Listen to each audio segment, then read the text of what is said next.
Hi everyone, Lana Rodriguez here with Brian Adams.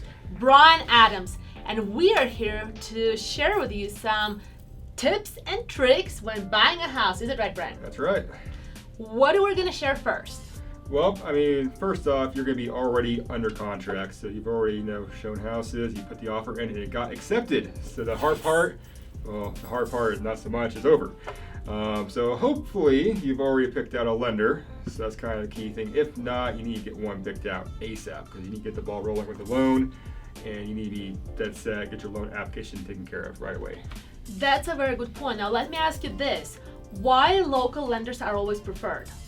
Well, they know our market. Using somebody out of state, they have different guidelines that doesn't really adapt well to our community.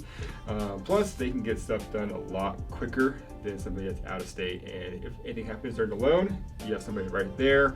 You can get documents to them, and it's just a lot easier process. I love that. So friends, if you're thinking of buying a house and you have not talked to the lender, explore your local options first. Support local hashtag. Okay, tip number two. First thing is your earnest money. So whatever that amount is needs to be brought to either it's going to be the title company or it could be held by the listing brokerage as well. So that needs to be done ASAP. It can be either a check or a wire as well. So a lot of buyers, when they get under contract and they see the term earnest money, they really don't know the meaning. So how would you describe it in a very simple language? So it's kind of like saying, hey, here is a deposit, for this house. It's just saying I'm a serious buyer, I'm putting some money down. Obviously, you do have deadlines in your contract, as if you have to get out of the contract, you can get that earnest money back. But if towards the end of the contract, you're past everything and something does happen, the seller could get that earnest money to keep. Gotcha. So also the way I word it, I say it's a good faith money to provide seller the reassurance that you're actually serious of buying their house, Right. Because when you guys going to be buying a house and you're going to go over the contract to purchase real estate, you will see the contract is very buyer friendly and it's pro buyer. Is it right? That's right. So our state is very pro buyer. Some states are actually more catered to the seller, but not for our in Colorado. So that's why I need to buy a house in Colorado. Okay, tip number 3. What do you got? So number 3, so next step is going to be obviously getting your inspection done. So you want to, interview some inspectors who that you prefer, get some rates shopped around, and then go ahead and get that set up with your buyer's agent so that they can call the seller and the listing agent to get it all coordinated. And there's going to be numerous things you can do. You can do your actual home inspection. You can test for radon, do a sewer scope, which are like the top 3 things. There's more of that. You can do a allergy test, mold test. There's a bunch of stuff you can do that are meth tests too. That's a big one as well. Meth. Yeah, you can do any test you would like at a home inspection. And let me ask you this. So let's say the buyers find something they're uncomfortable in buying a house. Let's say black mold or maybe foundation cracks. What is there out? Is there an out for a buyer? Yeah, so there's always an out. So you do have your inspection objection to get out of the contract, or you can also ask the seller to fix anything you want. So we recommend to not really nitpick. Yeah. Ask for the big stuff. If you can do it yourself and it's minor, don't nitpick it. Don't stress the seller out over a big long list. Just stay to the big items that are most important to you. And friends, don't forget, so every time you find certain things on inspection that kind of bother you or maybe a little red flags, in real estate, everything is negotiable. So what we agents do, we write a document called inspection objection where we politely ask seller to fix these things, right? That's correct. Now the seller might not agree to everything, but hopefully they'll come back and what's called a resolution to agree to hopefully most things. And as long as you are agreeable, you'll sign off and we get past and move on towards the appraisal. Yeah, and most of the time we come to some sort of agreement. So don't hang up yet, and let's see the tip number 4. So it's be on top of your lender. So they're going to be asking you for documents the entire time. So you're checking your emails nonstop during the day. If they ask for anything, get it to them that same day if you can, because you want to be on top of things so that we can get past underwriting and get clear close as soon as possible. And couple tips what not to do when you're under contract buying a house. Number 1. Don't buy a car. Don't put anything on credit. Large purchases. So don't give any red flags No to red flags. your lender. Yeah, don't do any big cash deposits or witdraws. Don't change jobs. Don't change jobs. And please, I beg you guys, please communicate with your realtor.